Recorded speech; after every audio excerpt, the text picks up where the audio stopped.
Les candidats accordent une place importante à la ruralité dans leur programme, car c'est un terreau qui est généralement favorable à l'électorat de droite.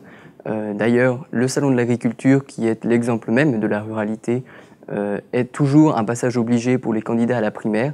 Et la ruralité est un sujet important de cette campagne, tant les zones rurales semblent être les territoires oubliés de la République, au même titre que les banlieues.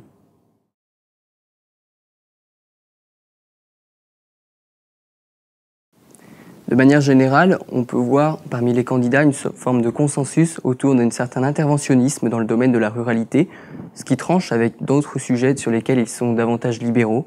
Les candidats plaident notamment pour une favorisation du travail le dimanche, pour l'accès à des infrastructures pour les zones rurales plus diversifiées et plus importantes.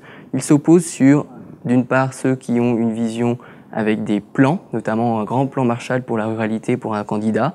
D'autres candidats, eux, plaident pour la création notamment d'une agence pour la ruralité. Et tous ces candidats souhaitent en tout cas développer les infrastructures, développer le numérique. Et des candidats s'opposent sur la nécessité de mettre en place de grands projets régionaux, comme les lignes à grande vitesse par exemple, et d'autres qui, eux, veulent davantage favoriser les villages, le cœur des campagnes françaises.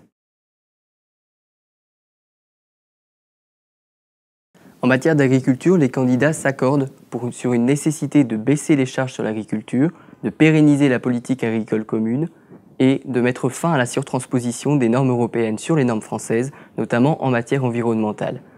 Ils ont néanmoins quelques dissensions sur la nécessité ou non de créer des circuits courts pour l'agriculture et d'améliorer ou non les relations diplomatiques avec la Russie, qui sont actuellement mauvaises et génèrent des embargos, pour pouvoir écouler les surplus de l'agriculture française sur le marché russe.